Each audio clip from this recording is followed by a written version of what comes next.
Impeccable.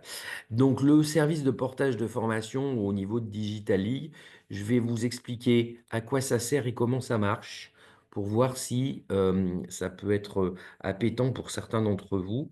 Moi, j'ai une première question avant de la présentation, Astrid, spécifiquement Oui. pour toi.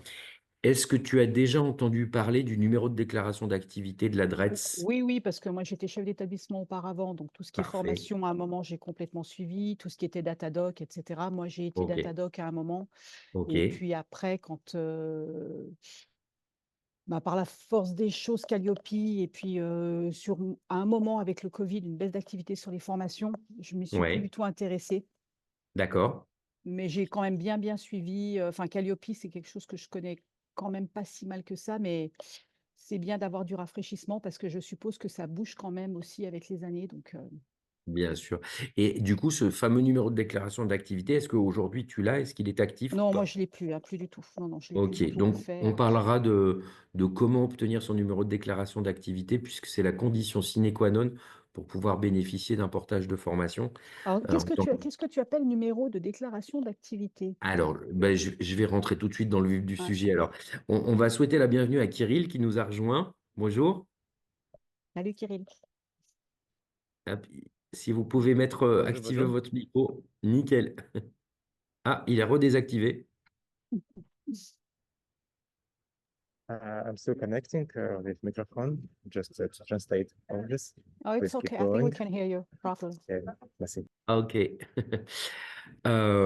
Donc, le numéro de déclaration d'activité, Astrid, c'est un numéro qui est délivré par la Direction du travail régionale, donc la DRETS Auvergne-Rhône-Alpes en ce qui nous concerne.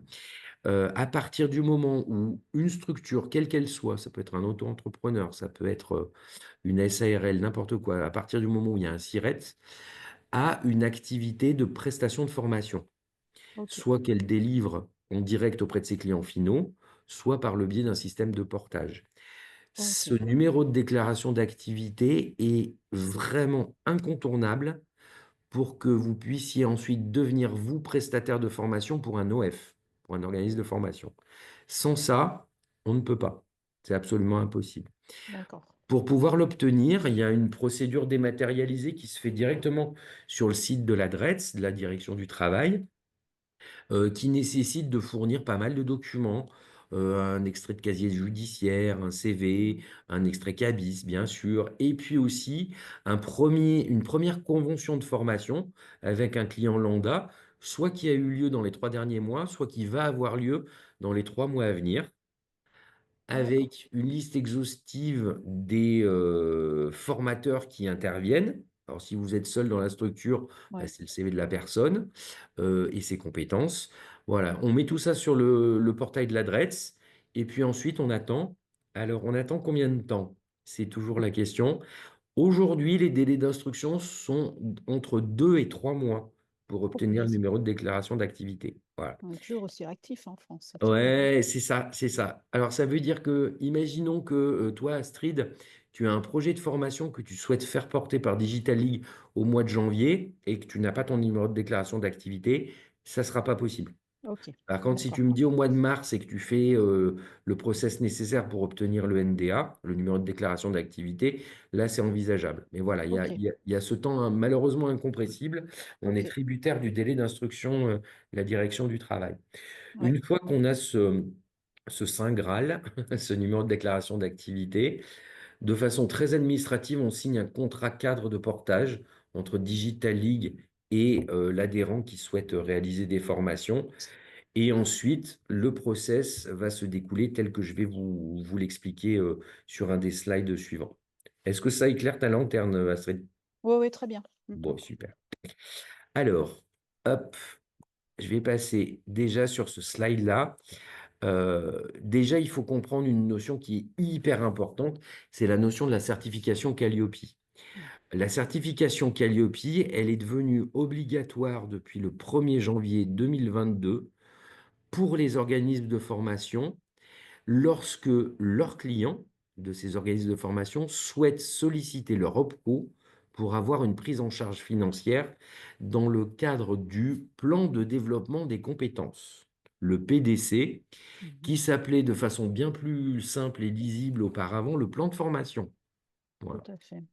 Alors, juste un petit rappel, vous le savez ou vous le savez peut-être pas, mais chaque année, au mois de février, vous cotisez auprès de l'URSSAF au titre de la formation professionnelle. C'est la Caisse des dépôts et consignations qui récupère cet argent, donc c'est un pourcentage de la masse salariale. Et ensuite, la Caisse des dépôts et consignations va reverser aux 13 OPCO existants en France un certain montant, sachant que ces OPCO, ils sont sectoriels, ça dépend de la branche d'activité. Donc, en fonction de votre activité et votre code APE, vous avez forcément un OPCO qui vous est octroyé. Et du coup, grâce à cette cotisation annuelle, vous avez la possibilité de solliciter votre OPCO pour vous faire prendre en charge financièrement des formations. Vous, en tant que client de formation, ben, c'est exactement la même chose quand vous voulez vendre des formations, vous, et que vous voulez que vos clients puissent solliciter une prise en charge de leur OPCO, il faut forcément que l'OF ait la certification Calliope.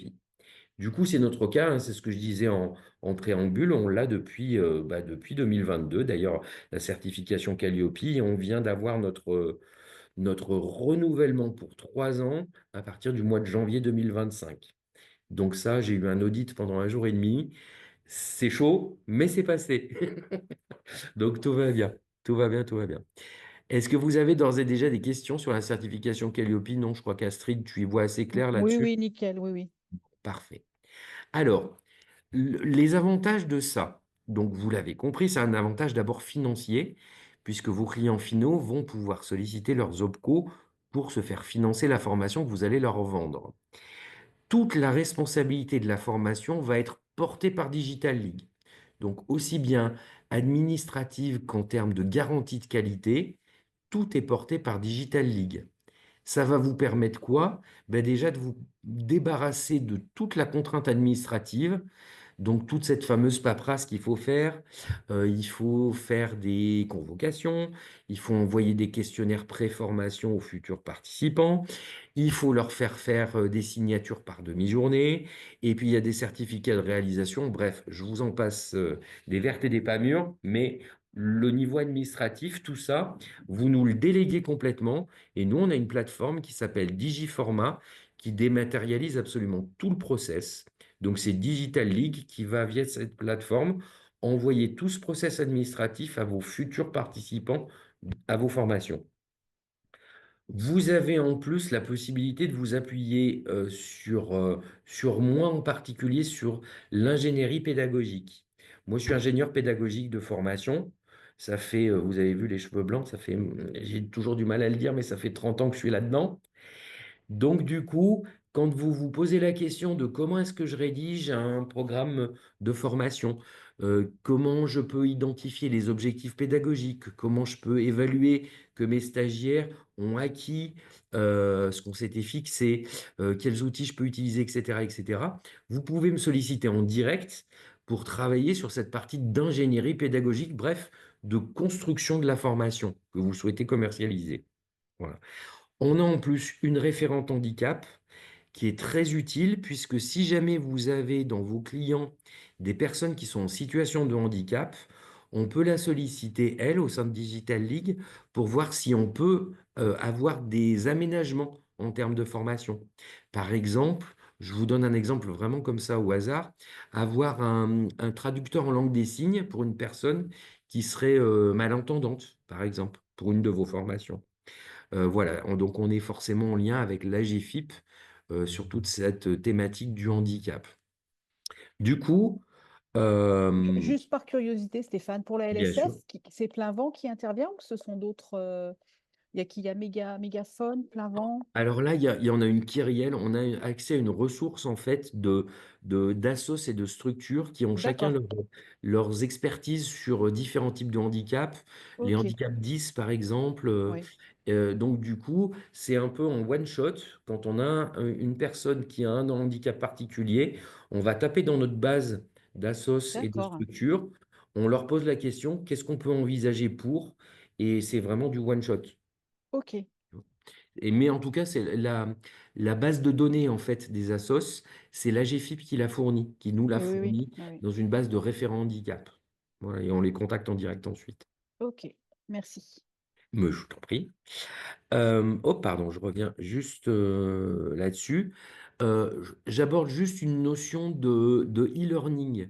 Si jamais vous voulez vous tenter à créer des modules de formation en e-learning, plutôt que de faire des formations en présentiel ou en distanciel, ce qu'on appelle des formations synchrones en direct, et que vous voulez créer des modules d'auto-formation, on a la possibilité de les intégrer dans notre plateforme.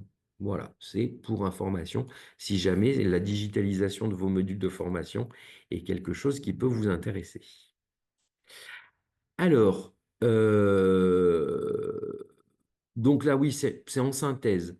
Dès que vous avez un client, que vous avez appâté un client, qu'il est OK pour vous prendre une formation, vous nous transmettez directement la demande et vous nous faites un devis. Donc, vous faites un devis de votre structure pour Digital League en disant, voilà, moi, je vais animer une formation qui va durer 2 jours pour tel client. Je veux toucher, et là, je vous dis un truc complètement au hasard, je veux toucher 2000 euros sur cette prestation. Donc, 1000 euros jour, soit 2000 euros pour les 2 journées. Vous nous envoyez un devis à Digital League à 2000 euros avec un programme de formation. Et à partir de là, moi, je prends le relais avec votre client. C'est-à-dire que je vais lui envoyer un devis de formation en bonne et due forme avec votre programme intégré à l'intérieur. Et là-dessus, je vais rajouter les frais de portage qui, grâce à votre adhésion à Designers Plus, ne vous revient qu'à 20% du prix hors taxe de votre devis initial. Donc, si je reprends mon exemple des 2000 euros du devis que vous allez m'envoyer, je vais envoyer à votre client final un devis à 2400 euros. 20% de 2000, ça fait 400. 2000 plus 400, 2400. Sachant que si c'est des formations qui coûtent moins, on prend un exemple d'une formation qui coûterait 800 euros, j'ai un forfait incompressible par dossier porté, par dossier de portage de formation, qui est de 300 euros hors taxe. Donc, si vous me faites un devis à 800, je vais rajouter 300 euros aux 800. Donc, j'enverrai un devis à votre client final à 1100 euros hors taxe. Est-ce que jusque-là, tout va bien? Voilà. Ça, on va dire que c'est le business model du portage de formation. Pour information, les non-adhérents à Digital League, et donc ce qui n'est pas votre cas, ont des frais de portage plus élevés qui s'élèvent à 30% avec un forfait minimum de 500 euros. Donc là, vous voyez que vous êtes carrément gagnant. Alors, sachant que ces frais de portage, on va dire, c'est pas vous qui les supportez. On est d'accord que là, en l'occurrence, le devis, vous me le faites absolument au montant que vous le faites, que vous voulez. Vraiment par rapport à votre TJM à vous. Et ensuite, c'est finalement l'OPCO du client final qui va supporter la totalité du montant de la prestation. Voilà. Donc, dont les frais de portage. Donc, rassurez-vous, ce n'est pas quelque chose que je vais vous facturer. Hein. La globalité du coût est toujours prise en charge ou Pas parfois il y a des toujours. prises en Bah charge non, partielles? Oui, parce qu'avec ça l'ARGAS, serait trop souvent, c'est facile. oui, oui. Ouais. OK. Alors, il y a des OPCO qui ne font jamais de prise en charge complète, par définition. C'est leur branche qui a décidé que, parce qu'ils veulent à tout prix que leurs membres aient une participation financière issue de leur propre trésorerie. Il faut savoir aussi que le plan de développement des compétences des entreprises, il n'est pas infini. C'est-à-dire que chaque année, il y a un budget maximum qui est alloué par entreprise. Pour l'OPCO Atlas, par exemple, je vous donne un exemple, hein. Les boîtes qui ont entre 0 et 10 salariés, elles bénéficient de 2500 euros hors taxes par an pour toute la structure. Voilà. C'est un exemple parmi tant d'autres, mais comme je vous le disais, comme il y a 13 OPCO, et que dans chaque OPCO, il y a plein de branches professionnelles, il y a X critères de financement qui en plus changent chaque année. Donc ça veut dire que C'est mon déjà... OPCO Atlas pour ma boîte. Ah ben voilà, et tu es combien dans ta boîte? Moi-même, me, myself and I. Bon, tu es salarié ou pas? Non, je suis en SARL. Donc du coup, c'est un peu particulier parce Eh que ouais. si tu n'es pas salarié de ton entreprise, du coup, tu ne peux pas bénéficier des fonds de financement par l'OPCO Atlas, mais tu peux demander une participation financière à soit une structure qui s'appelle l'AGFIS, Ouais. soit le FIFPL.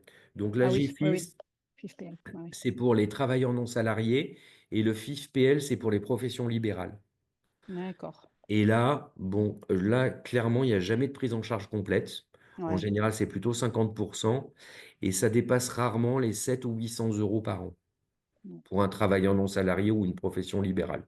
Voilà. Qu'est-ce que c'est injuste notre système quand même, c'est Ouais, insupportable. il vaut mieux être Vraiment, salarié, hein, quand on veut avoir des prises en charge de c'est formation. insupportable. Je suis d'accord. Ouais. Mais bon, c'est toujours ça de gagner, hein, parce Ouais, que mais bon, franchement, enfin, ça c'est pas le sujet du jour, mais ouais, je sais bien. Après, quand il y a vraiment un besoin de monter en compétence et du coup d'acheter une prestation de formation, bah oui, effectivement, ça a un coût comme n'importe quelle prestation de service. Et si on peut en faire prendre en charge un petit peu par les OPCO, par le biais bien de nos sûr. cotisations, il faut vraiment pas se priver, hein. Ouais, ouais. C'est qu'un petit bout d'administratif. Donc, je reviens sur le système. Vous me transmettez votre devis et votre programme de formation en disant, j'ai vendu une formation à telle date à tel client, voici les coordonnées du client. Moi, je lui envoie le devis. Ce devis va lui permettre de faire sa demande de prise en charge auprès de son OPCO. Et dès qu'on a le retour positif de la prise en charge financière de l'OPCO, j'envoie une convention de formation définitive qui va me permettre de valider votre devis d'intervention. Donc là, c'est notre responsable administratif et financier qui vous envoie un petit mail en disant, OK, votre devis de 2000 euros, je le valide, on vous paiera la prestation à l'issue de la formation. Et ensuite, toute la partie administrative et légale, c'est moi qui m'en occupe. Vous n'avez qu'à vous soucier d'animer votre formation. Et exclusivement ça. Et bien sûr, à la fin, de nous facturer la prestation. Mais vous voyez, du coup, ça se limite à vous m'envoyez un devis, un programme, vous animez la formation, et à la fin, vous me facturez. Enfin, vous facturez Digital League. Et terminé. Tout ce qui est Calliope, je m'en charge. Là, c'est une autre manière de présenter le process administratif. En haut, c'est nous, en bas, c'est vous. Donc, vous voyez là aussi, ça se limite à la création du contenu de la formation, donc cette fameuse ingénierie pédagogique, et l'animation de la formation. Tout le reste, la liste à la Prévert de Calliope, c'est nous qui nous en occupons et on vous dédouane complètement de tout ça. Alors si, je vais quand même vous demander de faire des signatures, des émargements numériques pour prouver votre intervention, et puis un petit questionnaire de satisfaction en tant qu'intervenant à la fin de la formation. Voilà. Mais grosso modo, en termes administratifs, ça se limite à ça. Est-ce qu'il y a des nouvelles questions suite à ces 2 nouveaux slides sur le process? Non, moi, c'est tout bon jusque-là. C'est tout bon, Astrid? Mmh mh. Super. Alors, on va en arriver donc au récap du prix. Donc, vous voyez que ces frais de portage, comme je vous les ai expliqués tout à l'heure, il faut bien que dans votre relation commerciale avec vos clients, vous en ayez conscience. Pourquoi? Parce que j'ai de temps en temps certains des adhérents de Digitally qui nous disent eh ben voilà, moi j'ai vendu à mon client une formation qui va coûter 3000 euros. OK, donc vous lui avez annoncé 3000 euros. Sauf que moi, quand je vais envoyer le devis au client, je vais lui envoyer un devis de formation à 3000 euros plus 20%, donc 3600 euros. Si vous n'avez pas anticipé cette information auprès du client, qu'est-ce qui se passe dans un cas comme ça? Eh ben, le client m'appelle en me disant, ouais, mais je comprends pas. Moi, le prestataire, il m'avait dit que ça coûterait 3000 euros et vous, vous m'envoyez un devis à 3006. Donc, bon, ça se résout, hein. J'explique, mais tant qu'à faire, anticipez-le et pensez bien que si votre client vous dit, ah ouais, mais moi, mon OPCO, il peut prendre en charge que 2005, par exemple, à ce moment-là, faites-moi un devis moins 10 ans pour que quand je rajoute les 20 euros, les 20% de frais de portage, ça puisse rentrer dans leur enveloppe de 2500 euros. Vous voyez ce que je veux dire? Donc, dans la Donc ça vaut relation le coup de commerciale, dire aux salariés ça vaut de dire aux salariés: «Est-ce que vous pouvez contacter en amont votre OPCO bah, pour tel type clairement. de formation et tel nombre d'heures et qu'est-ce qui peut vous être alloué?» Enfin moi, c'est comme ça que je fonctionnais à l'époque. C'est exactement comme ça qu'il faut le faire. D'ailleurs, qu'il y ait des OK. besoins de formation ou pas, la logique, ça serait de systématiquement, en début d'année, quand on est une entreprise, et en particulier pour les services RH, d'appeler le conseiller OPCO en disant, OK, alors cette année, qu'est-ce que je peux faire? Qu'est-ce qu'on m'alloue? Quels sont les critères de financement? Quelles sont les formations Ah oui, les critères de acceptées et financement. non Ah oui, ouais, ouais. acceptées? Quels sont les Ouais, taux ouais. horaires? Combien est-ce que je peux former de stagiaires, etc., etc. au moins, ça permet d'avoir une bonne idée de ce qu'on peut solliciter auprès de l'OPCO. Et une fois que le client, il a ces notions-là, il vous dit, ben voilà, moi je sais que mon OPCO, il me prend ça en charge, qu'est-ce que vous pouvez faire? Soit vous vous ajustez, soit vous arrivez à lui vendre le fait que ben, il aura une prise en charge partielle de son OPCO, à hauteur de ce que son OPCO peut lui payer, et puis le reste, ce sera sur sa trésor en propre. Voilà. Mais en tout cas, OK. ne vendez pas votre prix hors taxe en direct si vous souhaitez faire un portage derrière, parce que sinon, ça fait une mauvaise surprise au client. Et en termes de relations commerciales, ça commence pas très très bien, hein. Mmh. Donc si on peut l'éviter, c'est pas plus mal. Mmh. Est-ce que c'est clair? Stéphane, tu pas ouais, Ouais, vas-y. ouais, ouais, pour moi nickel. Kirill, je sais pas si c'est It's OK. okay for you, Kirill? Tu disais à l'instant, Stéphane, donc tu parlais de critères, qu'est-ce que je viens de noter là? Critères de financement et de Ouais. formation éventuellement mise en avant. Qu'est-ce qui peut être financé? Et je pense que oui, selon les années, il y a des peut-être des formations qui sont plus mises en avant que d'autres. Enfin, en tout cas, le digital, on sait que voilà. Bon. Et Alors, ça, il faut y faire attention également, je suppose, dans nos ouais, intitulés aussi. Tu parlais aussi carrément. d'ingénierie pédagogique. Je pense qu'il y a des mots clés. Ben, inévitablement. Ouais. C'est pour ça que quand vous créez un programme de formation, je pourrais vous faire passer un kit avec des matrices de programmes de formation avec Ouais. tous les intitulés qui sont importants. C'est toujours bien de me le montrer en amont pour qu'on fasse une relecture commune et que moi je vous donne les tips pour que ce soit plus, on va dire, acceptable au niveau des OPCO. Sachant que, comme je vous l'ai dit tout à l'heure, les critères de financement des branches professionnelles changent chaque année puisque les budgets sont systématiquement différents, les priorités changent, donc les syndicats patronaux Eh et oui, bien salariaux sûr. se rencontrent. Allez, on priorise quoi? Eh ben, on va prioriser l'intelligence artificielle cette année parce que c'est à la mode, et on va déprioriser les formations en anglais, par exemple. Mmh. Donc voilà, ce qui est important, c'est que vos clients ou vos futurs clients, vos leads, aillent sur le site de leur OPCO à fin janvier, grosso modo, pour voir les critères de financement de l'année en cours, l'année qui vient de commencer. Si aujourd'hui vous me posez la question, qu'est-ce que les OPCO vont prendre en charge en 2025? Je vais vous répondre, voilà. Aussi poliment que ça, je vais vous répondre, même eux ne savent pas, puisque c'est les branches qui se réunissent au mois de janvier en disant, ben voilà, on a une enveloppe de X millions d'euros, qu'est-ce qu'on en fait? Voilà. Et c'est mis en visibilité ensuite sur le site. Et du coup, on peut appeler les conseillers OPCO pour leur demander, allez, qu'est-ce que cette année on peut faire? Mmh. OK. Chaque année, ça change. C'est toujours la grande découverte au mois de janvier, quand on les a au mois de janvier. J'ai connu une année où il a fallu attendre fin mars pour connaître les critères de l'année en cours. Donc, autant vous dire que le premier trimestre, eh bien, les gens n'ont pas fait de formation, en fait. Mmh. C'est aussi simple que ça.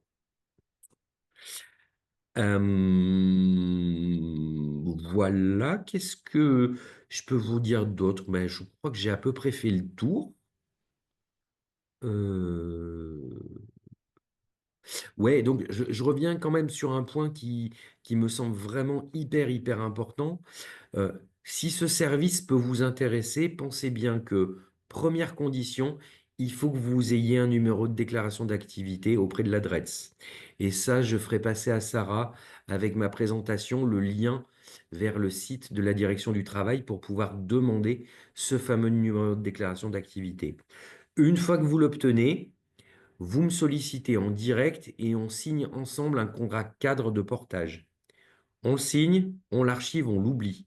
Et ensuite, dès que vous déclenchez une formation avec un client qui veut une prise en charge OPCO, vous m'envoyez une liste à l'après-vert d'éléments, que je vous donnerai là aussi, bien sûr.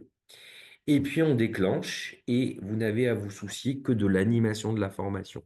Tout l'administratif est entièrement géré par nous. Je pense que c'était la bonne synthèse. Et du coup, oui, pour obtenir ce numéro, tu as dit tout à l'heure, Ouais, nana, elle est sur le site de la direction du travail, donc CV Cabis qu'on a, extrait ouais. casier. Et tu disais qu'il fallait également avoir Une première convention de une première formation. convention de formation, voilà. Voilà, que votre structure, individuelle ou pas, hein, mais en tout cas, la structure qui porte le SIRETS signe en direct avec ce client de formation, que ce soit une formation qui Ah a OK, déjà eu lieu d'accord, dans les 3 derniers mois ou qui va avoir lieu dans les 3 prochains mois. OK. Voilà. Et ce document contractuel est vraiment incontournable dans le dépôt de la demande de numéro de déclaration d'activité. En fait, il faut que vous prouviez que vous avez déjà fait une formation ou que vous allez en faire une dans les 3 prochains mois. Et D'accord. c'est là que la DRETS, pardon, va vous délivrer ce numéro de déclaration d'activité. Et donc la première convention de formation, parce que moi les dernières formations que j'ai faites là, j'étais en tant que formatrice intégrée, dans Ouais. des structures. Du Mmh. coup, il y a un formulaire, je suppose, où elle est Alors, ça aussi, je pourrais vous passer une convention de formation vierge. C'est une matrice OK, hein, qui est fournie par d'accord. l'ADRETS. Ça, c'est pas une difficulté. Petite particularité, si vous vendez une formation à une entreprise, ça s'appelle convention de formation professionnelle. Et si vous vendez une formation à un particulier, dans ce cas-là, c'est un contrat de formation professionnelle. Voilà, et c'est deux OK. matrices distinctes. Voilà, tout Ah simplement. OK, d'accord, oui. Oui, Voilà. parce que Mais dans le l'un cas comme d'un l'autre musicien, sont acceptés pour pouvoir ouais, demander son OK, numéro de déclaration d'activité. d'accord. Et du coup, la seule contrainte, entre guillemets, de ce numéro de déclaration d'activité, puisque ça a quand même beaucoup plus d'avantages, hein, ça vous permet d'officialiser que vous faites de la formation et du coup vous faire porter Calliope par une structure, c'est que chaque année, sur avril-mai, vous allez faire une déclaration de votre bilan pédagogique et financier sur l'année N-1. Donc, imaginons que sur 2025, vous ayez fait 5 formations pour 28 stagiaires pour un montant de 8 000 euros. Je dis n'importe quoi, mais c'est à titre d'exemple. Eh bien, en avril-mai 2026, vous aurez Ah un oui, peu comme d'accord. une déclaration d'impôt sur le revenu en ligne à Mmh. dire, ben voilà, j'ai fait tant de formations pour tel montant, pour tant de stagiaires, c'était du distanciel ou du présentiel. Voilà. Et toutes ces informations, moi, je vous les envoie sous forme de récap au printemps de chaque année sur l'activité que vous avez réalisée avec, pour le compte de Digital League sur l'année N-1. Comme ça, la déclaration du bilan pédagogique et financier, elle ne vous prend que quelques minutes. Vous n'avez OK, pas à rechercher dans vos archives combien j'ai fait de formation, combien j'ai facturé. Ça, je vous envoie tout le récap. Par contre, c'est hyper important. C'est que du déclaratif, hein. C'est à des fins statistiques. Mais si vous ne faites pas cette déclaration du bilan pédagogique et financier, votre numéro de déclaration d'activité tombe en déchéance. ouais, ouais, Donc, c'est très dommage, ouais. vraiment, hein. Donc, il faut investir 5-10 minutes de son temps pour le faire. Ça permet que votre numéro de déclaration d'activité soit toujours viable et qu'on puisse continuer à faire des portages de formation. OK. Parce que sinon, si votre numéro de déclaration d'activité n'est plus valide, notre contrat de portage devient caduc. Mmh. Et si malgré tout, je fais une formation avec vous et que la DRETS me tombe dessus, Ouais, en disant vous avez utilisé un prestataire qui n'a pas de numéro de déclaration d'activité, bah, c'est très simple, je perds ma certification Calliope c'est et ça. mon numéro de déclaration d'activité aussi. Donc je ne peux plus faire de formation, simplement. Donc franchement, le jeu en vaut pas la chandelle, hein. Mmh, Clairement tout à pas. fait. Est-ce que vous avez d'autres questions? Non, moi, ça me paraît assez clair. Et là, oui, moi, j'ai un musicien donc, qui est intermittent, enfin, qui a le statut, pardon, intermittent. Être Ouais, intermittent, ça n'existe pas. Et donc, il faut que je vois avec lui. Donc, ça passe par l'AFDAS, forcément. ouais, Euh, donc, je dois l'avoir en Zoom à nouveau là, dans quelques jours pour justement voir quels sont vraiment ses besoins, parce qu'il me parle de stratégie de com et il me parle aussi des réseaux sociaux, mais ça me paraît pas possible de faire les deux en même temps. Ou ouais. alors, enfin, si c'est pour vraiment juste lui donner des infos diffuses, je ne vois pas l'intérêt. Hmm. Donc, je vais essayer de voir vraiment avec lui ce qui est le plus urgent voilà, et puis voir si Vraiment. même si on peut aussi avoir un plan justement de formation un peu plus élaboré sur l'année, voire sur les 2 ans à venir, parce que je trouve que ce serait Oui, même plus logique. bien sûr. Et justement, je lui ai demandé là déjà de contacter l'AFDAS pour savoir ce qu'il Ah bah, avait, voilà, ah bah, parce qu'il me pour dit: «Je n'ai pas 2024, fait c'est de mort, hein. formation», ah oui, d'accord, OK. 2024, c'est mort. En fait, l'AFDAS a bloqué toutes les demandes de prise en charge de formation le 22 novembre de cette année. Ah oui, ok, d'accord. Donc là, maintenant, s'il fait une demande, même si elle est légitime, s'il lui reste encore du budget, elle sera refusée automatiquement. Donc c'est Tout forcément simplement sur parce qu'ils n'ont plus de 2025. sous, Et ils oui, ont oui, tout bien sûr. dépensé. Donc voilà.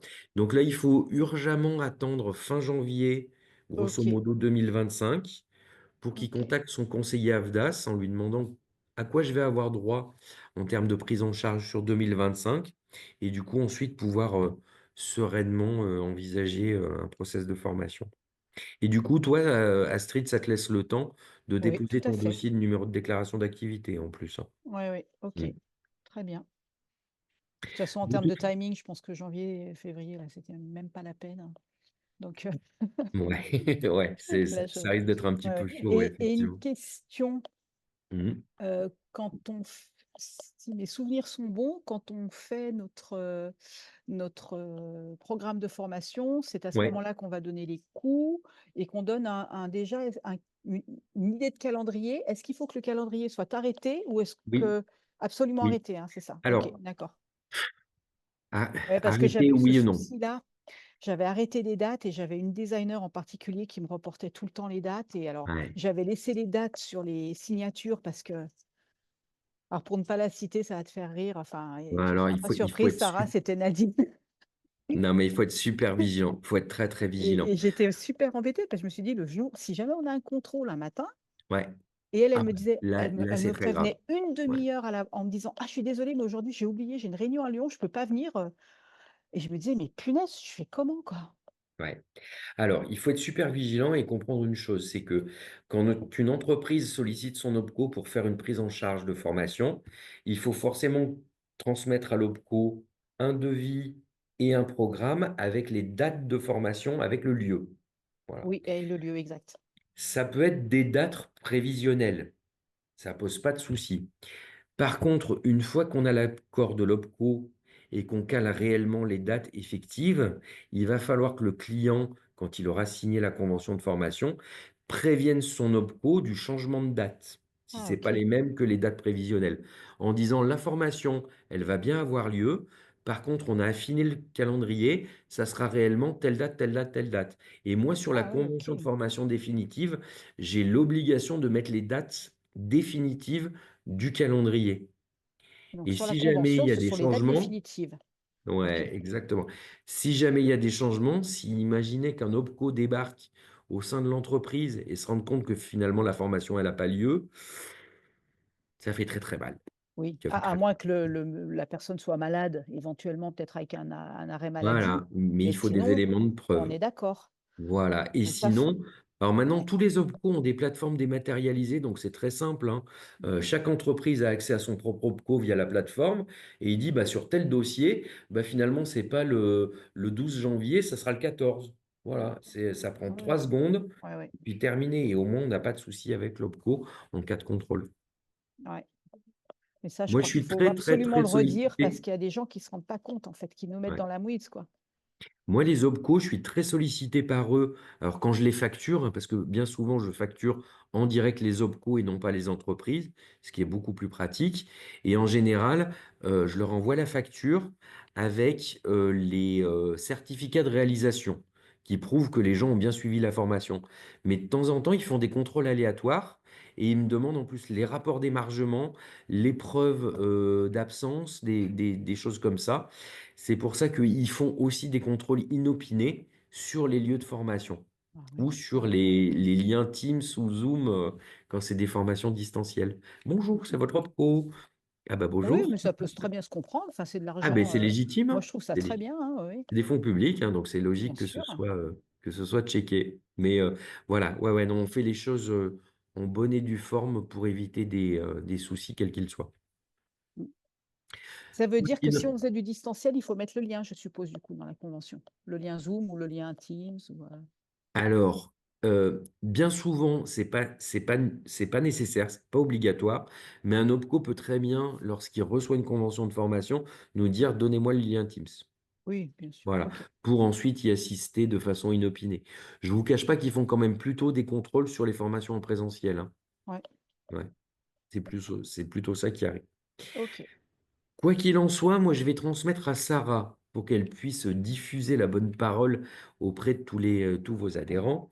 Je vais lui transférer donc la présentation que vous venez de voir, les petits slides OK. où vous avez la substantifique moelle du portage de formation, le lien vers la DRETS pour pouvoir demander son numéro de déclaration d'activité.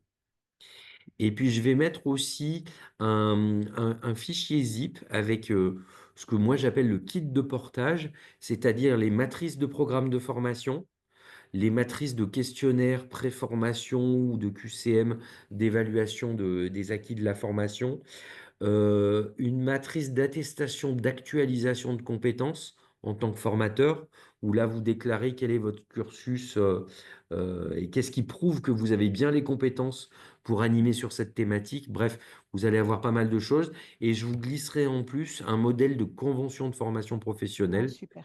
vierge. Comme ça, si jamais vous voulez en réaliser une avec un de vos clients pour demander votre NDA, au moins vous aurez d'ores et déjà la matrice. OK. Sur les matrices, on a forcément le logo Digital League, je suppose? Non, non, non. Non, Ah, non. je pensais qu'il était obligatoire Alors, en de fait, les éléments que vous allez me transmettre, vous allez me les transmettre à votre enseigne. Pareil, OK, les éléments que vous allez transmettre à la DRETS pour votre demande de NDA, c'est à votre enseigne, à vous. OK, Moi, quand je reçois tous les éléments pour un portage, de toute façon, j'intègre tout dans ma plateforme Digiformat. Et là, effectivement, c'est le logo Digitalic qui ressort. d'accord. Voilà. Puisque c'est Digitalic qui a la certification Calliope et que OK. du coup, les OPCO ne connaissent pas un autre OF Oui, et bien vous sûr. en l'occurrence. Voilà. Et est-ce qu'on a la possibilité, le droit, moi je sais que je prépare des documents pour mes stagiaires, de mettre Ouais. justement, Digital League et certification Calliope reliée à Digital League et le petit Jamais. logo 17 à 7, non? Jamais. Ah OK. Interdiction formelle. Ah ouais. Alors là, je vous assure que Alors ça, je vais bien le la, noter ch- ça. ouais, Attention. la charte du bon usage du logo Calliope, elle fait une quantité de pages très impressionnante. Et là, la directe, elle est très, très à cheval dessus. Et les Donc auditeurs attention, Calliope aussi. interdiction Alors, il ne faut jamais mettre un d'utiliser logo le Calliope logo sur un programme de formation, Calliope sur programme, ni sur tout autre document du coup. ni sur tout autre document. Le seul Un usage qu'on peut en autre avoir, c'est sur notre site internet. Vous pourrez formation. aller voir à l'occasion sur le site de Digital League. On met le logo Calliope sur la page de l'organisme de formation de Digital League, en disant cet organisme est certifié Calliope au OK, titre des actions de formation, puisqu'il y a OK. aussi les bilans de compétences, les choses comme ça, la VAE, mais nous, on ne fait que de l'action de formation, chartée principalement. Mais ensuite, quand on va dans le détail du catalogue de formation sur les programmes, le logo n'apparaît pas, parce que la OK. certification ne certifie pas des programmes, mais une entité, un Ah! SIRET, un OF, OK, exclusivement. C'est la d'accord. personne morale qui est certifiée. Et oui, c'est la personne morale qui est certifiée. C'est Ouais, ouais, ouais. exactement ça. OK. Et du coup, vous voyez, même moi, dans ma signature de mail, je crois que je ne l'ai pas, le logo Calliope. Ah Parce ouais, que, OK, d'accord. voilà, certes, je travaille pour un organisme de formation qui est certifié Calliope, mais que comme moi, je suis considéré comme individu, je ne suis pas certifié Calliope. C'est Digital League qui est certifié. Vous voyez, c'est très, Oui, très oui, OK, subtil et il faut être très vigilant là-dessus. d'accord. Bah, j'ai bien fait de demander. Ouais, Moi, ouais. c'était par respect pour, Digital League, de dire, Ouais, voilà, non, non. Alors, on n'oublie ja là, jamais le partenaire qui nous permet de. vous cassez pas la tête parce qu'on a vraiment OK, une plateforme qui s'appelle Digiformat qui est vraiment aux petits oignons sur les 32 indicateurs de Calliope. Et tant OK, que vous m'amenez le fond, je OK. m'occupe de la forme. Vous avez absolument pas à vous en soucier. Même si vous me faites un programme de formation sur un Word version 97, ça ne pose absolument aucun souci. De toute façon, moi, je vais le réimplémenter dans Digiformat derrière. D'accord. OK. Bon, Est-ce que bah, tu vois nickel. autre chose, Astrid, tant qu'on y est? Bah, pour moi, là, c'est bon parce que c'est vrai que souvent, voilà, moi, quand je faisais mes documents, je remettais le logo, alors à l'époque, c'était, Datadoc, hein, Hmm. et la structure par laquelle je passais. Ouais. Mais je sais que les choses ont bien, bien, bien changé donc Mais au pire, même, tu me ferais passer un programme de formation manuscrit, mmh. tant Ah qu'il y oui, a OK. Les les objectifs items. pédagogiques, la Ouais, ouais. cible, les modalités d'évaluation, Mhm. les méthodes pédagogiques, qu'on a tous les éléments. De toute façon, moi, je vais le retaper dans Digiformat. Eh oui, Et là, il y aura la structure, la norme eh oui, bien sûr. réglementaire et administrative qui sera automatiquement intégrée. Ok. Je transmettrai, Sarah les a déjà, mais dans mon mail récap, vous aurez mes coordonnées directes, aussi bien mon mail que mon numéro de téléphone. Franchement, si vous vous posez la moindre question, le plus simple, vous me passez un petit coup de fil ou m'envoyez un petit mail et puis on en discute, hein, ou me soumettre un Ouais. programme de formation. Salut Stéphane, qu'est-ce que tu en penses? J'ai créé ça. Est-ce qu'on est dans les clous? Est-ce qu'il manque des trucs? Et puis moi, je vous fais un retour derrière, hein. Oui, puis parfois les tarifs, parce que Ouais. être dans les clous aussi, Oui, pas sous-évaluer, parce que moi j'ai toujours un peu cette tendance à sous-évaluer mon travail et ne pas le surévaluer non plus, parce que ça ne oui. sert à rien. Et c'est pas mieux. C'est pas Non, mieux du de tout. Et sous-évaluer. voilà, être dans ce qui se fait et qui est juste, qui est correct, quoi. Ouais. Alors, moi, j'invite toutes les personnes qui me posent la question, combien est-ce que je peux facturer ma formation, à faire un petit benchmark Oui, systématique. ouais, c'est ce Vous que je allez fais en sur ce moment. Google, Ouais. vous tapez un intitulé de formation qui ressemble comme deux gouttes d'eau à ce que vous allez proposer. En termes de contenu sur la même région, parce qu'entre les tarifs Oui. parisiens et les tarifs à Perpignan, il y a des gaps hallucinants. Donc voilà, vous regardez bien la bonne région, vous vous faites une petite cote mal taillée et vous pensez bien qu'il va falloir que moi je rajoute les Rajouter 20%. les 20%. Voilà. Oui, tout à fait. Comme ça vous donne une idée Ouais. cohérente, sans vous sous-vendre, mais sans vous survendre, Mm. pour que ce soit cohérent et en particulier auprès des OPRO. Ouais, tout à fait. Et puis là aussi, vous n'hésitez pas, hein. Stéphane, est-ce que je peux vendre ma journée de formation 8 000 euros? Je vous expliquerai très gentiment que vous pouvez. Je ne suis pas persuadé qu'il y ait un OPCO en France qui soit en capacité de faire ce type de prise en charge. Ouais. Voilà. De même que si vous me dites, je vends ma journée de formation à 49 euros, je vais vous dire, bah non, c'est dommage quand même, parce qu'il y a une vraie plus-value quand même là-dedans. Donc voilà, n'hésitez pas à me solliciter, on peut échanger là-dessus et parler de ce benchmark-là. Ok, Ok. super. Bon, et ben écoutez, nickel. Sarah, est-ce que c'est bon pour toi? Est-ce que c'est dans la boîte? Tout est bon. Comme dirait Cyril, that's Merci a à wrap. tous. That's a wrap. Merci beaucoup. J'arrête l'enregistrement.